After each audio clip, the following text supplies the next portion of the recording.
Hello friends, आपका अपना channel learn विद्या में स्वागत है। चलिए देखते हैं बिहार बोर्ड के जो बुक है हिंदी का, उसका दो लेसन है 20 का दांत। जो कहानी है इसका लेखक कौन है? नलिनी विजय शर्मा। एक पार्ट करवा दिए थे, 2 पार्ट यह है। और इसका नोट्स भी बनाते चलेंगे कॉपी में।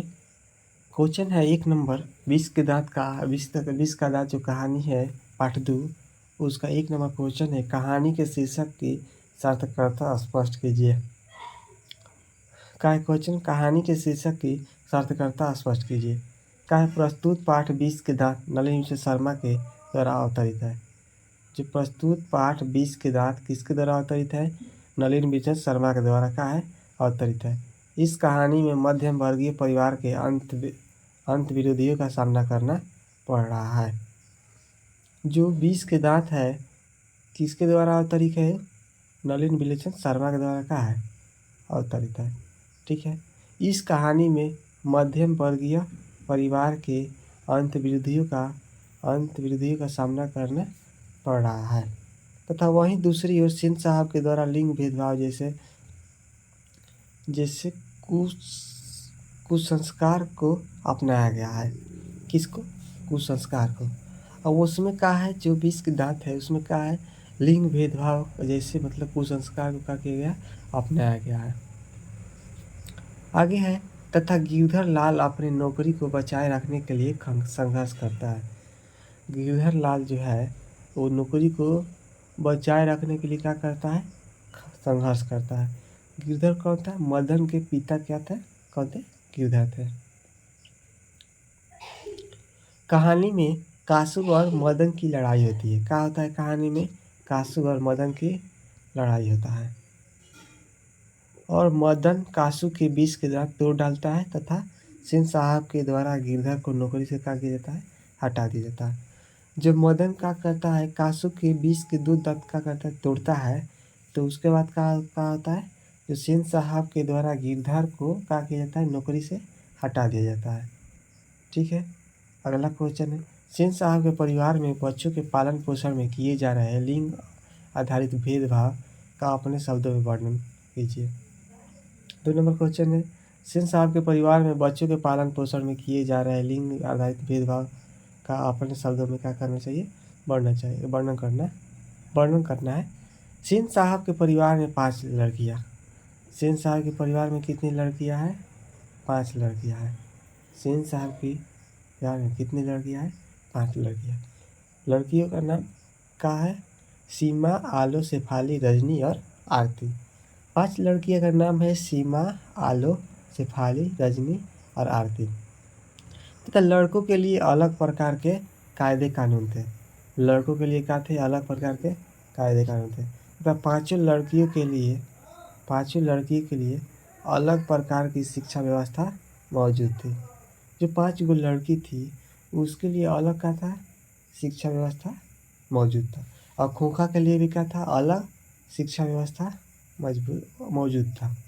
क्योंकि सिंह साहब का पुत्र उनके बुढ़ापों की आंखों का तारा था। क्योंकि जो सिंह साहब का पुत्र था कासू, वो सिंह साहब के बुढ़ापे की आंखों का क्या था? तारा था।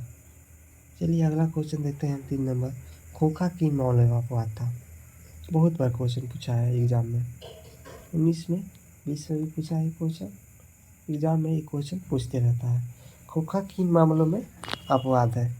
खोखा किन मामलों में अपवाद है? इसका आंसर होगा, जब सिंह साहब की 5 पुत्रियां थी, तो उस समय पुत्र की कमी थी। जब सिंह साहब की 5 पुत्रियां थी तो उस समय क्या थी? एक पुत्र की कमी थी। तब उस दौरान पुत्र खोखा का हुआ जन्म हुआ। तब उस दौरान क्या हुआ? खोखा का जन्म हुआ। और खोखा सिंह साहब के बुढ़ापों का आंखों का क्या था? तारा था। इसके पीछे वाला ये स्टेप देखे, खोखा सिंह साहब का अकेला संतान था। कैसा संतान था खोखा? सिंह साहब का कैसा संतान था? अकेला संतान था। इसलिए खोखा का जीवन नियमों के प्रति का है अपवाद था। वो क्या था? सिंह साहब का अकेला संतान था, ये कारण वो जीवन नियमों के प्रति का है अपवाद है। चलिए अगला क्वेश्चन देखते हैं, सिंह दंपति खोखा में कैसी संभावनाएं देखते हैं और उन संभावनाओं के लिए उन्होंने उसकी कैसी शिक्षा तय की थी। चलिए इसका आंसर होगा सेन दंपति खोखा को इंजीनियर बनाने की संभावना देखते थे। जो सेन दंपति थे खोखा को क्या बनाने के लिए? इंजीनियर। खोखा दंपति कौन था? सेन साहब। कहते थे क्योंकि वह सेन साहब का अकेला संतान था। ठीक है, क्योंकि वह सेन साहब का अकेला संतान था। सेन दंपति यहाँ पे डाउट है। और सेन साहब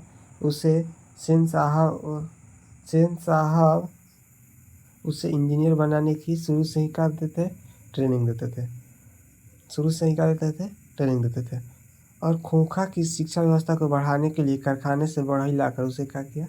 ठोक पीट सिखाने का कार्य करने लगा। कहाँ से बढ़ई लाकर? कारखाने से बढ़ई लाकर क्या किया? ठोक पीट सिखाने का कार्य करने लगे, ताकि खोखा की उंगलियां क्या हो? सही तरीके से औजारों पर बैठ जाए। जब औजार पर सही तरीके से बैठ जाएगा तो काम करने में क्या होगा? फैसिलिटी भी आएगा और ठीक भी उसको लगेगा।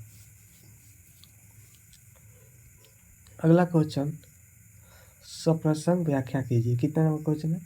5 नंबर क्वेश्चन है। तो इसका कौन नंबर है? लड़कियां क्या है? कठपुतलियां है और उनके माता पिता को इस बात पर क्या है?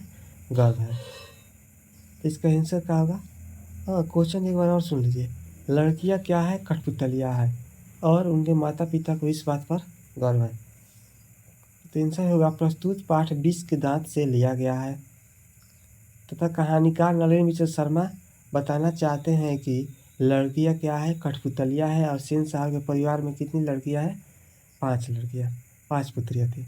सेन साहब के परिवार में कितनी पुत्रियां थी? 5 पुत्रियां थी।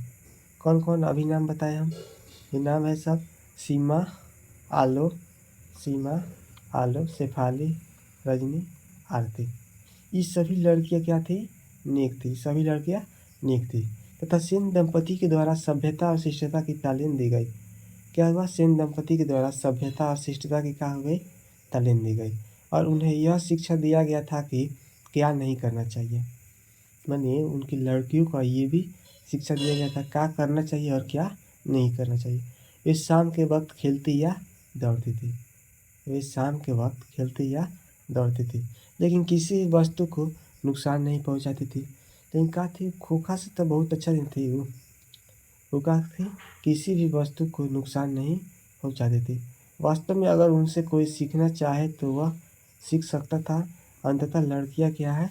कठपुतलियां है और उनके माता पिता इस बात का गर्व है। ठीक है, क्वेश्चन अच्छा है, ये भी पूछ देगा एग्जाम में। खोखा के दुर्दलित स्वभाव के अनुसार ही सेनों ने सिद्धांत को भी बदल लिया था। प्रस्तुत पाठ 20 के दांत पाठ से लिया गया है तथा कहानीकार नलिनी मिश्र शर्मा के द्वारा अवतरित है। लेखक का मानना है कि सेन साहब के परिवार में लिंग भेदभाव की नीति थी। हाँ, ये तो था, लिंग भेदभाव की क्या था? नीति थी। लड़कियों के लिए अलग प्रकार के तथा लड़का के लिए अलग प्रकार के नियम बनाए गए थे। लड़का के लिए अलग प्रकार के नियम बनाए गए थे और लड़की के लिए अलग प्रकार के नियम बनाए गए थे। सेन दंपति अपने को अनुशासन प्रिय मानते थे। जो सेन दंपति थे अपने को क्या मानते थे? अनुशासन प्रिय मानते थे। जब सेन साहब की 5 पुत्रियां थी तो उस समय पुत्र की कमी थी, लेकिन सेन साहब के नाउम्मीद हुआ तो खोखा का जन्म हुआ। लेकिन सेन साहब का नाउम्मीद हुआ तो क्या हुआ? खोखा का जन्म हुआ। खोखा का जन्म कैसे किस पे हुआ था? नाउम्मीद पे हुआ था। वहाँ पे लड़का भी हो सकता था लेकिन क्या हुआ? लड़की हो सकती थी लेकिन क्या हुआ? लड़का हुआ। आगे है, ऐसे ही लड़के आगे चलकर गुंडे, चोर और डाकू बनते हैं। इसका आंसर होगा प्रस्तुत पंक्ति 20 के दांत पाठ से लिया गया है, जो नलिनी मिश्र शर्मा के द्वारा अवतरित है। इस सब में रहेगा जितना मतलब ये वाला, एक मिनट, सुस्पष्ट करने के लिए जितने दे देगा यही लिखेंगे। सप्रसंग व्याख्या कीजिए चाहे सुस्पष्ट कीजिए, लिखेंगे। प्रस्तुत पाठ 20 के दांत पाठ से लिया गया है तथा कहानीकार नलिनी मिश्र शर्मा बताना चाहते हैं। देखिए इसमें भी लिखा गया हुआ ही शर्मा द्वारा कहा है अवतरित है। ये भी क्वेश्चन में लिखा गया है। ये क्वेश्चन है, ऐसे ही लड़के आगे चलकर गुंडे, चोर और डाकू बनते हैं। आंसर क्या हो जाएगा? प्रस्तुत पाठ 20 के दांत पाठ से लिया गया है, जो नलिनी मिश्र शर्मा के द्वारा कहा है अवतरित है। कि जब मदन गाड़ी को गंदा कर देता है तब सुभर ड्राइवर उसे मारने पड़ता है। जब क्या करता है मदन गाड़ी को जब गंदा कर देता है तो ड्राइवर का मारने पड़ता है। जब तक सुफर को मदन भी मारने के लिए झपटता है। सुफर को क्या करता है? मदन भी मारने के लिए झपटता है। तो उस दौरान सुफर इस बात का शिकायत सेन साहब से करता है। किससे करता है? सेन साहब से करता है। तब सेन साहब गिरधर को बुलाकर बोलते हैं, देखो गिरधर, मदन अब सुख हो गया है। अगर ऐसा ही रहा तो ऐसे ही लड़के आगे चलकर चोर, गुंडे और डाकू बनते हैं। अगर ऐसा ही रहा तो चोर, गुंडे और डाकू बनते हैं। ये किसने कहा? सेन साहब ने कहा। चलिए अगला क्वेश्चन देखते हैं हम। हंस कौवों के जमात में शामिल होने के लिए लग गया। ठीक है बोला है, जो हंस कौवों के जमात में शामिल होने के लिए लग गया। चलिए आंसर होगा प्रस्तुत पंक्ति 20 के दांत पाठ से लिया गया है, जिसमें नलिनी मिश्र शर्मा बताते हैं कि हंस कौवों की जमात में शामिल होने के लिए लग गया। अर्थात इसमें खोखा के स्वभाव का वर्णन किया गया है। इसमें क्या किया गया? खोखा के स्वभाव का वर्णन किया गया। एक दिन अहाते से बाहर वाली गली में कासू घूमते हुए आवारागर्द लड़कों के बीच पहुंच जाता है। क्या होता है अहाते? मतलब कोई गली वली होगा उसमें, मतलब आहात मतलब का कोई कस्बा वस्बा, मतलब गाँव में जो नहीं लड़का उड़का खेलता है एक जगह ज़्यादा आहात, समझ जाइए। अहाते से बाहर वाली गली में कासू घूमते हुए आवारागर्द लड़कों के बीच का पहुंच जाता है। तो वहाँ पे कौन लड़का रहता है? सब आवारागर्द लड़का। और उसी जमात में मदन भी शामिल रहता है। कौन? मदन भी क्या रहता है? इसमें शामिल रहता है। और लड़कों को लट्टू नचता देख कासू का जी मचल जाता है। ऐसा होता है। उस दौरान आदत से लाचार रूप से मदन से लट्टू मांगता है। आदत से लाचार रूप से मदन से क्या कहता है? लट्टू मांगता है। लेकिन एक दिन पहले उसके द्वारा क्या किया जाता है? अपमानित होने के कारण मदन लट्टू देने से क्या करता है? इनकार कर देता है। यानी एक दिन पहले अपमानित करता है कासू मदन को, और उस टाइम आता है जब मांगने के लिए तो लट्टू देने से क्या करता है? मदन इनकार कर देता है। अंततः इसे साबित होता है कि मनुष्य गरीब हो या अमीर अपनी आदत से मजबूर होता है। ठीक है, अच्छा बात कहा है। मनुष्य का हो, गरीब हो या अमीर, मनुष्य जो है गरीब हो या अमीर अपने आदत से मजबूर होता है। ठीक है। और कासू भी अपनी इच्छा की पूर्ति करने के लिए हंस के समान कौवों की जमात में क्या हो जाता है? शामिल होने के लिए लग जाता है। क्या होता है? शामिल होने के लिए लग जाता है। आगे है सिंह साहब के 6 नंबर क्वेश्चन है, सुस्पष्ट व्याख्या कीजिए। वो तो कंप्लीट हो गया, 4 गो था। अगला है 6 नंबर क्वेश्चन। 6 नंबर क्वेश्चन है सिंह साहब के और उनके मित्रों के बीच क्या बातचीत हुई? पत्रकार मित्र ने उन्हें किस तरह उत्तर दिया? क्वेश्चन है सिंह साहब की ओर उनके मित्रों के बीच क्या बातचीत हुई और पत्रकार मित्र ने उन्हें किस तरह उत्तर दिया? आंसर होगा सिंह साहब और उनके मित्रों के बीच जब ड्राइंग रूम में यहाँ पे थोड़ा सा मिस्टेक है, देख लीजिएगा ना। ड्राइंग रूम में बात चल रही थी तो सिंह साहब बोले, मैं अपने पुत्र को अपने ढंग से ट्रेंड करूँगा। कौन बोलते हैं? सिंह साहब। मतलब बेटा के बीच में, मतलब किसका बेटा क्या करेगा, ये वाला बात आ जाता है वहाँ पे। तो सिंह साहब बोले कि मैं अपने पुत्र को अपने ढंग से क्या करूँगा? ट्रेंड करूँगा। अपने ढंग से ट्रेंड करूँगा, क्योंकि अभी से ही उसमें इंजीनियर बनने का लक्षण प्रतीत हो रहा है। क्या हो रहा है? अभी से ही उसमें इंजीनियर बनने के लक्षण प्रतीत हो रहा है। जब पत्रकार महोदय से पूछा गया कि आपको अपने पुत्र के बारे में क्या ख्याल है, जब मतलब पत्रकार महोदय से पूछा गया कि आपको अपने पुत्र के बारे में क्या ख्याल है, तब उन्होंने बताया कि वह पढ़ लिख कर जेंटलमैन बनेगा और उसे अपनी काम पर पूरी आज़ादी होगी। ठीक बताए। जेंटलमैन बनेगा, पढ़ लिख कर क्या करेगा, जेंटलमैन बनेगा और उसे अपनी काम पर क्या होगी, पूरी आज़ादी होगी। एक सेन साहब के लड़का क्या बनेगा,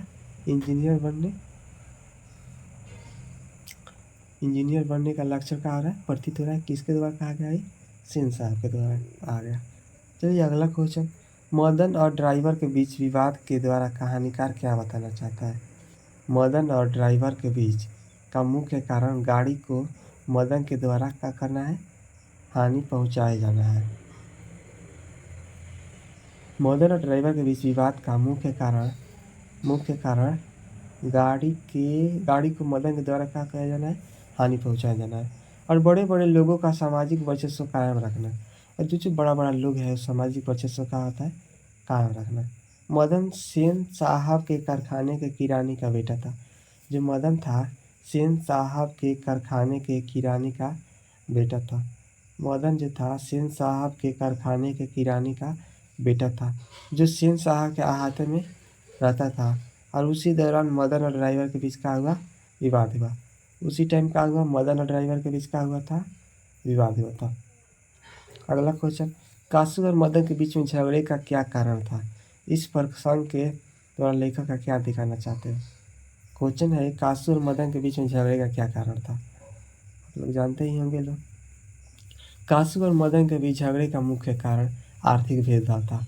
मतलब उन लोग के अंदर का था एक आर्थिक भेदभाव था, जिसके कारण झगड़ा होते रहता था। जहाँ मदन एक सामान्यतः का था किरानी का बेटा। जो मदन था वो किसका बेटा था, किरानी का बेटा था। और वहीं कासू सेन साहब के आंखों के तारा था। वहीं जो कासू था सेन साहब के आंखों का तारा था। और कासू के कारण मदन को बार बार पीटा जाता है। कासू के कारण मदन को बार बार पीटा जाता था। एक दिन अहाते से बाहर मदन आवारागर्द लड़कों के साथ लट्टू नचा रहा था। उसी दौरान कासू पहुंचकर मदन से लट्टू मांगने लगा और मदन ने लट्टू नहीं दिया तो कासू ने मदन को एक गुस्सा रसीद कर दिया। मतलब जो कासू था मदन से क्या किया, अपना लट्टू मांगा और मदन क्या किया, लट्टू उसको नहीं दिया। तो क्या किया, कासू ने उसको एक गुस्सा मार दिया, रसीद कर दिया मतलब मार दिया। उसके बाद दोनों के बीच द्वंद्व युद्ध हुआ। क्या हुआ उसके बाद, दोनों के बीच द्वंद्व युद्ध हुआ। और यह लड़ाई बंगले के पीले और गली के कुत्ते के बीच हुई। लेकिन यही लड़ाई अहाते में हुई होती तो कासू शेर हो जाता। यही लड़ाई अहाते में हुई होती तो क्या होता, कासू शेर हो जाता। लेकिन इस लड़ाई में महल वाले की हार और झोपड़ी वाले की जीत हुई। चलिए अगला क्वेश्चन है, महल और झोपड़ी वालों की लड़ाई में अक्सर महल वाले ही जीतते हैं। और उसी हालत में जब दूसरे झोपड़ी वाले उनकी मदद अपने ही खिलाफ करते हैं। लेखक के इस कथन में कहानी से एक उदाहरण देकर स्पष्ट कीजिए। क्या बोला है क्वेश्चन, महल और झोपड़ी वाली की लड़ाई में अक्सर कौन जीतता है, महल वाला जीतता है। पर उसी हालत में जब दूसरे झोपड़ी वाले उनकी मदद अपने ही खिलाफ करते हैं तो लेखक इस कथन को कहानी में एक उदाहरण देकर पुष्टि करें। महल और झोपड़ी वाले की लड़ाई में अक्सर महल वाले ही जीतते हैं। कौन जीतते हैं, महल वाले ही जीतते हैं। अर्थात लेखक का कहना है कि झोपड़ी वाले अपने मजबूरी और गरीबी के कारण अपने लोगों का तिरस्कार करते हैं तथा अपने आश्रयदाता को मदद करता है। और यह लड़ाई स्वार्थ के कारण जीत में बदल जाती है। ये लड़ाई होता है स्वार्थ के कारण किसे बदल जाता है, जीत में बदल जाता है। अगर इसी लड़ाई में स्वार्थ को त्याग कर गरीब की मदद करे तो गरीब की क्या होता है, जीत होती है। महल वाले की क्या होता है, हार होता है। जैसा कि सेन साहब के पुत्र कासू और मदन के बीच लड़ाई हुई, मदन के साथी खड़े होकर द्वंद्व युद्ध का मजा ले रहे थे। क्या हुआ, द्वंद्व युद्ध का मजा ले रहे थे। कोई भी मदद करने के लिए आगे नहीं बढ़ रहा था। क्या हुआ, कोई भी मदद करने के लिए आगे नहीं बढ़ रहा था। इस प्रकार मदन ने खोखा के विष के 2 दांत तोड़ डाले और झोपड़ी वालों की जीत हुई। अगला क्वेश्चन, रोज रोज अपने बेटे मदन की पिटाई करने वाला गिरधर द्वारा कासू की पिटाई करने पर उसे दंडित करने के बजाय अपनी छाती से क्यों लगा लेता है? मतलब गिरधर मदन को क्या करता था, हमेशा पिटाई करता था, और एक दिन क्या हुआ, और उसे पिटाई नहीं कर क्या किया, अपने छाती से लगा लिया। चलिए, कहानीकार नलिनी शर्मा के द्वारा मदन के पिता गिरधर लाल का हार्दिक उजागर का वर्णन किया गया है, जिसमें लेखक बताते हैं कि गिरधर सेन साहब के कारखाने का क्या था, किरानी था। जिसमें गिरधर का था सेन साहब के कारखानों का किरानी था, और उसका बेटा मदन का था एक प्रकार का शरारती लड़का था। जो मदन था वो कैसा था, शरारती लड़का था। और बगल वाली गली में जब मदन लट्टू नचा रहा था तो वहाँ कासू पहुँचता है, और मदन से लट्टू मांगता है, और मदन जब लट्टू नहीं देता है तो कासू को अपमानित होना पड़ता है। यही बात बार बार रिपीट हो रहा है, ये तो याद होगा ही, सब याद हो गया होगा ही। तो उस दौरान दोनों के बीच क्या हुआ, द्वंद्व युद्ध होता है, जिसमें मदन जीत जाता है। जिसमें क्या होता है, मदन क्या होता है, जीत जाता है, और जो कार्य गिरधर के द्वारा नहीं किया जाता है वह कार्य मदन कर देता है। इस बात पर दुखी पिता पुत्र को दंड देने के बजाय क्या करता है, उसको अपने सीने से मदन को लगा लेता है। और गिरधर ने कहता है कि शाबाश बेटा, तूने खोखा के 2 बीस के दांत का किया तोड़ डाले। ये भी इम्पोर्टेंट क्वेश्चन है, आप लोग इसको लिख लीजिएगा पूरा अच्छा से एकदम नोट्स बनाकर। सेन साहब मदन कासू गिरधर का चित्रण करें। मतलब चरित्र मतलब का सेन साहब का क्या उसमें रोल था, सेन साहब कौन थे, मदन कौन था, कासू और गिरधर के बारे में हम लोग क्या करना है, चरित्र चित्रण करना है।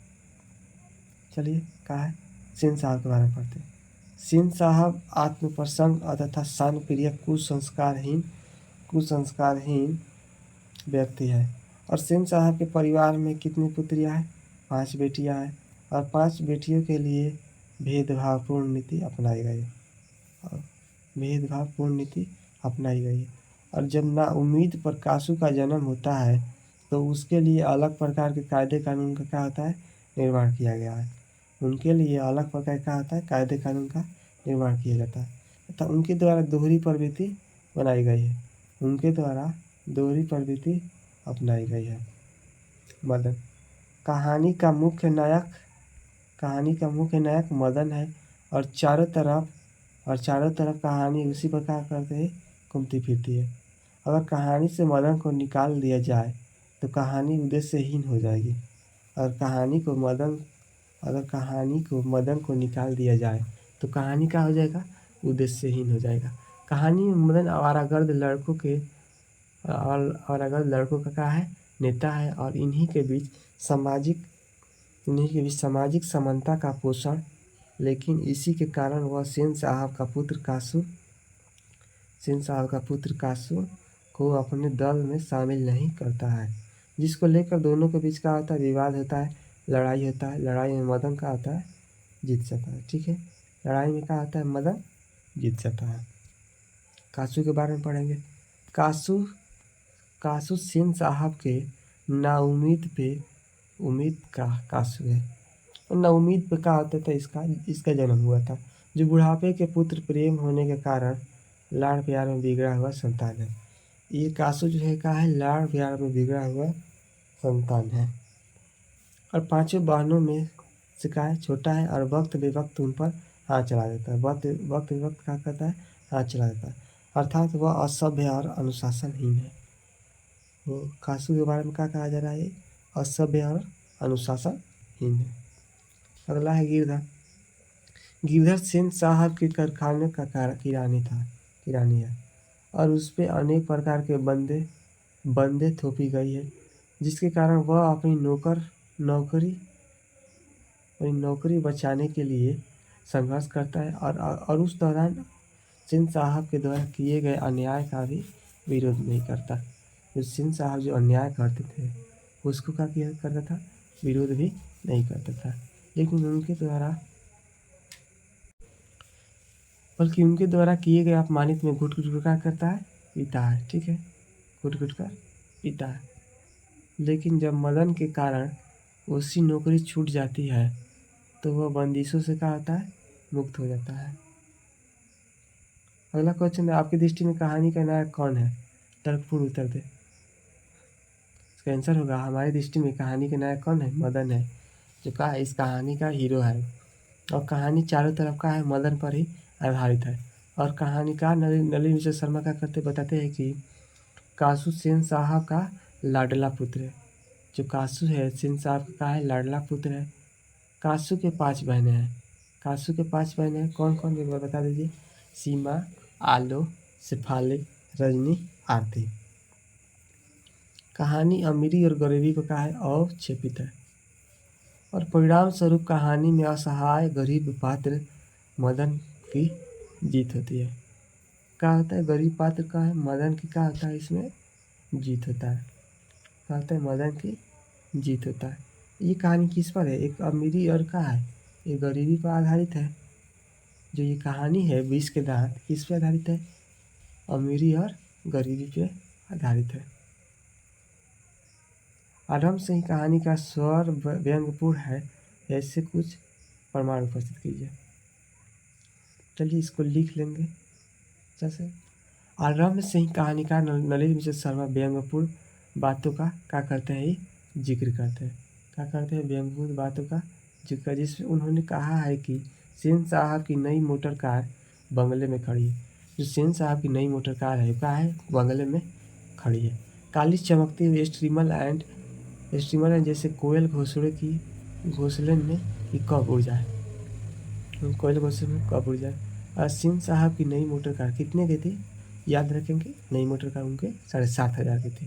कितने की, 7,500 की। कहानीकार इस संदर्भ में सेन साहब की झूठी शान और महत्वाकांक्षी उजागर करते हैं। महत्वाकांक्षी प्रवृत्ति का उजागर करते हैं। चलिए, थैंक यू। चैनल को लाइक कीजिए और सब्सक्राइब कीजिए। Thank you.